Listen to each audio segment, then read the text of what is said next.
반갑습니다. 저는 청년 일부와 영아부 그리고 선교위원회를 섬기고 있는 강도사 김효식이라고 합니다. 너무나도 좋은 교회에서 여러분들과 함께 신앙생활하고 또한 주의 말씀이 선포되는 이 자리 가운데 서서 저 또한 하나님의 말씀을 대언하게 되어서 하나님께 너무나도 감사드리고 있습니다. 우리가 함께 나누게 되는 이 히브리서의 말씀은 예수 그리스도의 우월성에 대해서 이야기를 하고 있습니다. 예수님께서는 천사보다도 훨씬 더 뛰어난 존재이시고, 그리고 아론의 계보를 잇는 그 어떠한 제사장보다도 더 뛰어나고 더 우월한 대제사장이십니다. 그리고 구약에 나타난 그 어떠한 제사보다도 완벽하고 그리고 순수하고 우리들에게 영향을 끼칠 수 있는 가장 강력한 제사를 우리 예수 그리스도께서 한 번의 제물이 되셔서 이루어 주셨습니다. 히브리서는 이것을 이야기를 하면서 우리들에게 주어진 은혜가 얼마나 큰지에 대해서 하나하나 설명을 하고 있습니다. 이렇게 큰 은혜를 받은 성도들은 이전에 있었던 구약의 성도들에 이어서 우리 또한 믿음의 삶을 살아가야 합니다. 여러분들이 잘 알고 있는 히브리서 11장에 나오는 이야기들을 가만히 살펴보시게 되면은 믿음의 길을 걸어가고 또한 자신 앞에 놓여져 있는 상황에 연연하지 않고 앞에 놓여져 있는 소망을 향해 걸어가고 있는 수많은 믿음의 선배들에 대한 이야기가 나옵니다. 그런데 하나님께서 이 이야기를 하시는 이유가 무엇인가 하면은 우리가 아니면은 구약에 있는 믿음의 선배들이 이루어낸 모든 신앙의 삶이 온전하게 이루어지지 못하기 때문입니다. 그렇기 때문에 히브리서 저자는 우리들을 향하여서 우리가 믿음의 길을 반드시 걸어가야 한다. 너희들이 이 믿음의 길을 온전하게 걸어가지 못한다면 앞서서 있었던 아브라함과 야곱과 다윗, 수많은 믿음의 선배들이 세워놓았던 그 모든 것들이 다 허사로 돌아가게 될 것이다. 너희들이 믿음의 길로 오라라고 이야기를 합니다. 그러면서 우리가 함께 보고 있는 이 말씀을 이야기를 하면서 구체적인 믿음의 삶을 이야기를 합니다. 그런데 우리가 본문 말씀을 함께 보았듯이 이 말씀들은 조금은 산발적으로 느껴집니다. 말씀을 한번 볼까요? 형제를 사랑하라, 손님을 대접하라, 그리고 갇힌 자들을 돌보라, 학대받는 자를 생각하라, 결혼을 귀하게 여겨라, 돈을 사랑하지 말라.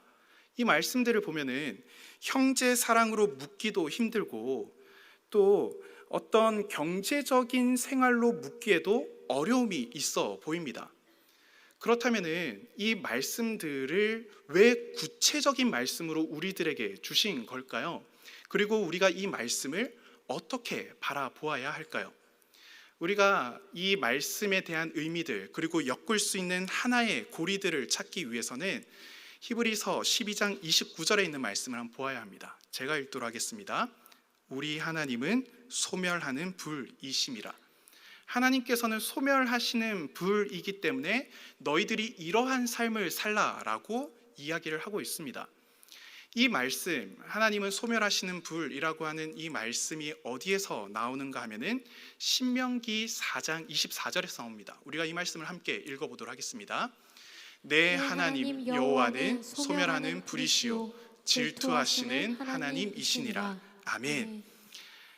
신명기를 쓰고 있는 모세는 내 하나님은 소멸하는 불이시요 질투하시는 하나님이라고 이야기를 합니다. 왜 소멸하는 불이실까요?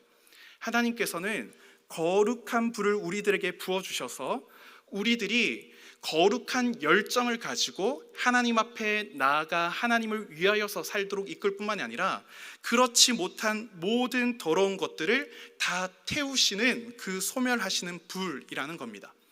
왜 그렇게 하시는가 하면은 우리 하나님은 질투하시는 하나님이기 때문입니다. 여러분들은 질투라고 하는 말을 들으면 어떠한 감정이 듭니까? 우리나라 속담 중에 참 안 좋은 속담이 있습니다. 사촌이 땅을 사면은 배가 아프다라고 하는 속담이 있습니다. 사촌이 땅을 샀는데 왜 내 배가 아픈 걸까요? 내가 가지지 못한 것을 내 가까운 사람이 가지는 것을 보면서 내가 배가 아픈 겁니다. 이러한 감정들은 옳지 못한 감정이죠. 그런데 이거는 어떨까요? 내 배우자가 어떤 이성과의 약속이 있는데 평소에는 나에게 한 번도 보여주지 못한 립스틱 색깔 빨간 루즈를 바르고 한 번도 보여주지 못한 머리에 웨이브를 하고 한 번도 보여주지 못한 너무나도 예쁜 옷을 입고 나아간다고 하면은 우리 마음 가운데 무슨 감정이 들까요? 질투의 감정이 들 겁니다. 근데 그 감정을 가리켜서 아니 다 큰 어른이 무슨 거기에 있어서 질투를 하냐고 라고 이야기를 할 수 있을까요? 그렇지 않습니다. 내 배우자를 향하여서 나와 함께 결혼이라고 하는 언약 관계에 맺혀져 있고 너무나도 끈끈한 관계 가운데 있는 나의 반쪽에게 그러한 모습을 본다면 우리 가운데는 질투하는 마음이 들 수밖에 없겠죠. 내가 가지고 있는 것에 대해서 질투하는 것은 잘못된 감정이 아닙니다. 하나님도 마찬가지인 거죠. 하나님께서도 그 질투하시는 하나님, 왜 그런가 하면은 내가 너무나도 사랑하고 내가 너무나도 사랑해서 나에게 하나뿐이 없는 아들 예수 그리스도를 보내어서 죽이기까지 사랑한 그를 향하여서 질투하는 마음을 가지고 계시는 거죠. 구약에서는 어떻습니까? 하나님께서 친히 이스라엘 백성들과 함께 계시면서 애굽 땅에 살고 있는 그들을 구해내시고 그리고 그들을 향하여서 수많은 기적들을 베풀어 가시면서 마치 독수리가 날개로 업어서 그 새끼를 데리고 가는 것과 같은 놀라운 은혜를 베풀어 주셨기 때문에 하나님께서 그의 사랑하는 백성들을 향해서 질투하시는 것은 당연합니다. 그런데 하나님께서 가지시는 그 질투의 감정이 단순하게 독점으로 그치는 것이 아니라 마땅히 받아야 할 영광을 누리지 못하는 것에 대한 질투를 가지시는 거죠. 우리는 이 관점을 너무나도 간직해야 합니다. 하나님께서는 우리들을 향해서 질투하십니다. 여러분들이 우리 용인제일교회 성도님들이 하나님께 마땅히 올려드려야 할 영광을 올려드리지 못하고 하나님께서 우리 교회를 독점하지 못하고 우리 성도들의 삶을 독점하지 못하신다면 우리 하나님께서는 질투하실 겁니다. 이 질투하시는 하나님에 대한 관점으로 우리가 나오는 히브리서 13장 1절에서부터 6절까지의 말씀을 쭉 연결해서 보아야 합니다. 그런데 이 신명기에 나오는 이 전체적인 내용들은 이후에 나와 있는 수많은 선지자들에게 영향을 끼치고 그리고 가장 기본되는 텍스트가 됩니다. 그래서 선지자들은 이 신명기에 나와 있는 말씀들을 가지고 하나님의 마음을 전달하였는데요. 오늘 나오는 우리가 함께 보았던 소멸하는 불이시며 질투하시는 그 하나님이라는 관점을 선지자들이 수많은 곳에서 사용을 하고 있습니다. 그 하나님께서 사용하시는 내용들을 하나하나 보기를 원하는데요. 먼저 나훔의 말씀을 한번 보도록 하겠습니다. 나훔 1장 2절의 말씀을 우리 함께 읽어보도록 하겠습니다. 여호와는 질투하시며 보복하시는 하나님이시니라. 여호와는 보복하시며 진노하시되 자기를 거스르는 자에게 여호와는 보복하시며 자기를 대적하는 자에게 진노를 품으시며. 하나님께서 이 나훔 선지자를 통하여서 하시는 말씀이 무엇인가 하면은 나 여호와는 질투하는 하나님이며 보복하는 하나님이다 라고 이야기를 합니다. 왜 그런가 하면은 나훔 3장 1절 말씀을 제가 읽도록 하겠습니다. 화 있을진저 피의 성이여 그 안에는 거짓이 가득하고 포악이 가득하며 탈취가 떠나지 아니한도다.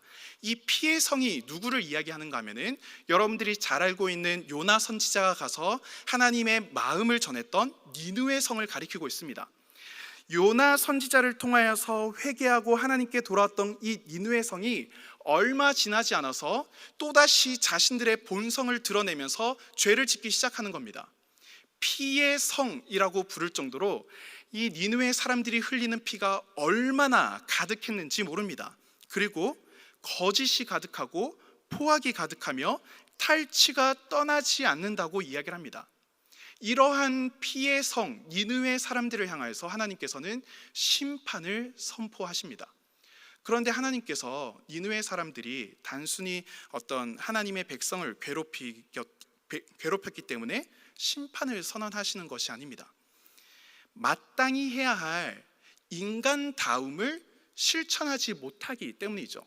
니느웨 사람들은 하나님의 말씀, 율법을 알지 못했습니다. 그런데 사람이라면은 해야 하는 행동과 하지 말아야 하는 행동, 그리고 하나님께서 믿지 않는 자에게는 양심이라고 하는 기준을 주었는데, 그러한 하나님의 기준, 일반 은총적인 기준까지 완전히 무시하고 자신들의 욕망과 자신들의 부귀를 채우기 위한 행동들을 하는 거죠. 그런데 그 행동들이 어떠한 행동들입니까? 사람들의 생명을 앗아는 행동까지 가면서 그 피가 과도하게 흘러내려서 피의 성이라고까지 불리게 되는 겁니다. 하나님은 하나님의 백성뿐만이 아니라 평범하게 살아가고 있는 사람들, 하나님께서 지으신 자들에게 무차별하게 학살을 하는 그 모습들을 바라보면서 분노하고 질투하시는 겁니다.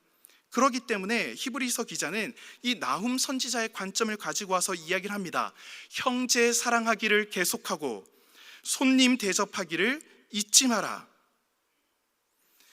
우리가 살아가고 있는 이 삶 가운데에서 우리는 얼마나 인간다움을 잃어버릴 때가 참 많이 있습니까? 하나님께서는 우리 사람에게 양심이라고 하는 기준을 주시고, 또한 믿는 자에게는 하나님의 말씀이라고 하는 기준까지 더해서 주셨습니다. 그런데 우리가 이 기준들을 애써 무시하면서 나의 욕구와 나의 욕망을 채울 때가 얼마나 많이 있습니까? 여러분들은 인간다운 삶을 살고 계십니까? 정말로 그 질투하시는 하나님 앞에서 부끄럽지 않게 여러분들은 인간다움을 유지하며 살아가고 있습니까? 우리들은 이 말씀 앞에 나를 비춰보면서 내 삶을 바라볼 수 있어야 됩니다. 그 다음에 또 다른 하나님의 질투를 선포한 선지자가 있습니다. 그 선지자는 바로 스바냐 선지자입니다. 스바냐 선지자는 이 하나님의 질투가 하나님의 백성들에게 임할 것이라고 선포하고 있습니다. 그런데 이 하나님의 진노를 선포할 때에 예루살렘 성에 살고 있는 세 부류의 사람들에 대해서 이야기를 합니다. 첫 번째는 방백들, 즉 국가 지도자들을 이야기합니다. 이들을 향하여서 왜 하나님께서는 진노를 바라시는가 하면은 이 사람들은 이방의 옷을 입고 있었기 때문입니다. 그렇다면은 전통적인 옷만 항상 입고 있어야 하는 건가요?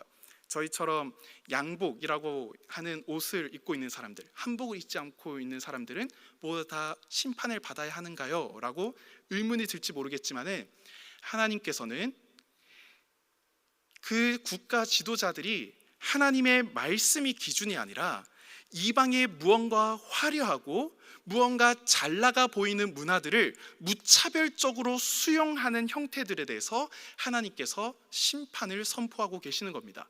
우리들의 기준은 늘 하나님의 말씀이 되고 바라보는 관점이 늘 하나님의 말씀으로 바라보아야 하는데, 그렇지 못한 국가 지도자들을 향하여서 하나님께서 심판을 선포하고 계시는 거죠. 두 번째는 종교 지도자들을 향해서 하나님께서 심판을 선포하고 계십니다. 이 종교 지도자들은 자기 주인의 집에다가 포악과 거짓을 가득 채웠다라고 이야기를 합니다. 그러니까 하나님의 성전에서는 하나님의 사랑과 자비하심이 나타나야 하는데 전혀 그렇지 못한 것이죠.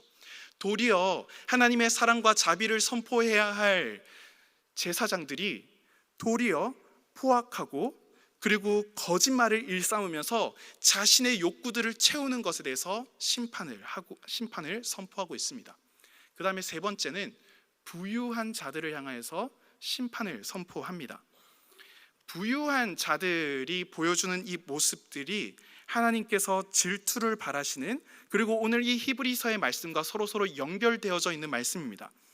부유한 자들이 왜 심판을 받아야 하는가 하면은 자신이 세운 업적을 스스로 이룬 것이라고 생각하기 때문입니다. 그렇기 때문에 뭐라고 말을 하는가 하면요, 여호와께서는 복도 내리지 아니하시며 화도 내리지 아니하시리라.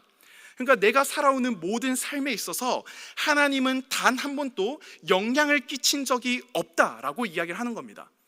그러면서 내가 가지고 있는 이 모든 부유함들은 내가 열심히 노력했기 때문에, 내가 뛰어난 통찰력을 가지고 있었기 때문에, 그리고 내가 사업 수단이 굉장히 좋기 때문에 이야기를 하는 겁니다. 하나님은 내 삶에 있어서 전에도 힘을 쓰지 못했고 앞으로도 힘을 쓰지 못한다고 이야기를 합니다. 그럴 때 하나님께서 어떻게 질투를 바라시는지 스바냐 1장 18절 말씀을 함께 읽어보도록 하겠습니다. 그들의 은과 금이 여호와의 분노의 날에 능히 그들을 건지지 못할 것이며 이 온 땅이 여호와의 질투의 불에 삼켜지리니 이는 여호와가 이 땅 모든 주민을 멸절하되 놀랍게 멸절할 것임이니라. 하나님께서 이렇게 선포하시는 겁니다. 그러한 자들, 하나님께서 아무런 힘을 바라지 못하시고 내가 쌓아온 모든 부유함들은 내가 열심히 노력했기 때문이라고 이야기를 하면서 하나님의 영향력이 아무데도 없다라고 이야기하는 그 주의 백성들을 향해서 이야기를 합니다. 이 온 땅이 여호와의 질투의 불에 삼켜지리라. 이들은 질투하시는 그 하나님, 소멸하시는 그 하나님을 두려워하지 않고 있습니다. 그러한 자들을 향하여서 하나님께서는 심판을 선포하시고 질투를 발현하시는 거죠. 이 관점을 가지고 와서 히브리서 기자는 이야기를 합니다. 돈을 사랑하지 말고 있는 바를 족한 줄로 알라. 여러분들은 여러분들에게 허락해 주신 그 돈, 그것을 여러분들은 족한 줄로 알고 있습니까? 여러분들 향해서 사업을 하지 말라, 사업을 접으라, 그리고 그것이 더 많이 부유해지도록 굴리지 말라라고 이야기를 하는 것이 아닙니다. 그 돈을 사랑해서는 안 되는 것입니다. 그리고 그 모든 과정 가운데 하나님께서 이전에도 일하여 주셨고 앞으로도 일하여 주셨고 이 모든 것이 다 하나님 아래에 있음을 우리가 진심으로 그냥 입으로 고백하는 것이 아니라 내 삶을 다해서, 내 모든 것을 다해서 고백할 수 있어야 하는 거죠. 다시 신명기로 한번 넘어가 보도록 하겠습니다. 신명기의 말씀을 그 질투하신 하나님, 소멸하시는 불의 하나님에 대해서 이야기를 할 때 그 앞쪽으로 쭉 가게 되면은 신명기 4장에서 하나님께서 특별한 한 이야기를 꺼내십니다. 그것을 무엇이냐면은 바알보를 따른 모든 사람을 하나님께서 멸망시키셨다라는 이야기를 합니다. 바알보를 따랐던 사람들을 멸망시키셨던 이야기가 무엇인가 하면은 그 이야기는 신명기 25장에서 잘 나옵니다. 신명기 4장에서는 그 바알보를 따른 사건을 이야기하면서 시딤에서 바알을 따르는 모압 여자와 음행했던 사건들을 이야기를 하면서 그 음행한 사건 때문에 수많은 사람들이 죽은 이야기를 담고 있습니다. 그 가정 가운데 어떠한 일이 있었는지 함께 말씀을 보도록 하겠습니다. 먼저 민수기 25장 1절 말씀을 제가 읽도록 하겠습니다. 이스라엘이 시딤에 머물러 있더니 그 백성이 모압 여자들과 음행하기를 시작하니라. 하나님께서 이 음행하는 자들을 그만두지 가만히 보지 않으시고 놀랍게 일을 하려고 굉장히 화가 나 있는 상태에서 한 사람이 등장을 합니다. 11절 말씀을 함께 보도록 하겠습니다. 제가 읽겠습니다. 제사장 아론의 손자 엘르아살의 아들 비느하스가 내 질투심으로 질투하여 이스라엘 자손 중에서 내 노를 돌이켜서 내 질투심으로 그들을 소멸하지 않게 하였도다. 그러니까 이 비느하스가 하나님께서 화를 내시면서 그 소멸하시는 불로 이들을 완전히 심판하실 것을 예측하고 나서 비느하스가 가장 앞장서서 창을 들고 가서 음행하는 여자와 음행하는 남자를 한꺼번에 죽이는 일들이 일어나게 됩니다. 그리고 그것을 따르는 거룩한 레위인들이 그 일에 함께 동참하게 되는 거죠. 그래서 하나님께서는 비느하스를 굉장히 칭찬하시면서 말씀하는 겁니다. 이 사람은 내 질투심으로 질투하여 이스라엘 자손들이 소멸하지 않게 막았다라고 이야기를 합니다. 그런데 이 일들을 가만히 보면은 이 일들을 호세아 선지자는 또 뭐라고 이야기를 한가 하면은 바알브롤의 음행 사건은 결혼 관계를 깨트린 것을 넘어서서 우상 숭배한 사건이라고 이야기를 합니다. 그러니까 단순히 음행한 것은 결혼 관계가 일그러지고 자신의 욕망을 따라서 살아간 것이 아니라 하나님께서 세우신 가정을 깨트려 버려서 하나님의 언약이 올바로 임하지 못하게 하며 하나님과의 이스라엘 백성과의 관계를 일그러지게 만들고 이 사이에 우상이 들어오게 하는 매우 끔찍한 행동이라고 이야기를 하는 겁니다. 그렇기 때문에 하나님께서 이야기를 하신 겁니다. 13장 4절 말씀에 뭐라고 이야기합니까? 모든 사람은 결혼을 귀히 여기고 침소를 더럽히지 않게 하라. 음행하는 자들과 간음하는 자들을 하나님이 심판하시리라. 사랑하는 성도 여러분, 우리가 살아가는 삶의 기준과 살아가는 원동력은 무엇입니까? 우리가 함께 보는 이 말씀에 따르면은 우리의 삶의 원동력은 우리를 질투하기까지 사랑하시는 그 하나님의 놀라운 하나님의 사랑입니다. 질투하시기까지 사랑하시는 그 하나님의 뜨거운 마음. 우리가 삶을 살아갈 때 도덕적 기준을 가지고, 그리고 사람은 이렇게 해야 돼, 요거는 별로 내가 볼 때 매너가 좋지 못한 행동이야, 이것은 좀 더 신사다운 행동이야, 이건 좀 더 시민적인 것이지 라고 하는 기준에서 우리는 한 발자국 더 들어갈 수 있어야 됩니다. 우리들의 삶의 행동 가운데에서 우리가 이웃을 사랑하고 약한 자들을 돌보고, 그리고 우리가 선하게 살아가야 되는 그 모든 이유들의 뒤에는 무엇이 있는가 하면은 질투하시는 하나님, 우리를 끝까지 사랑하시는 그 하나님의 뜨거운 마음이 있어야 됩니다. 하나님께서 나를 사랑하시기 때문에, 하나님께서 나를 너무나도 사랑하시기 때문에 내가 기쁜 마음으로 이러한 행동들을 하는 거고, 내 것을 나누는 거고, 하나님께서 세우신 이 관계를 소중하게 여겨야 하는 것이죠. 제가 용인제일교회에 오게 된 것은 우리 임병선 담임 목사님께서 총신대학교 신대원에 오셔서 하셨던 설교 말씀 때문입니다. 그 설교를 듣고 나서 제가 저 목사님이랑 같이 사역을 하면 참 좋겠다라는 생각이 들었고, 그리고 작년에 그 기회가 생겨나서 제가 지원을 하게 되었습니다.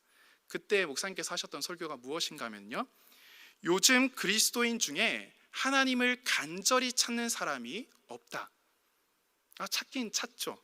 찾긴 찾는데 간절히 찾는 사람이 없다는 겁니다. 적당히 찾는 사람은 있지만은 정말 하나님이 없으면은 죽을 것만 같은 그러한 사람을 우리가 찾아보기 힘들다. 그 말씀을 들을 때 제 마음 가운데 너무 찔림이 많았습니다. 나는 무엇 때문에 사역을 하고 있는가? 나는 정말로 하나님을 찾고 있는가? 내가 살아가고 있는 그 삶의 원동력이 무엇인가?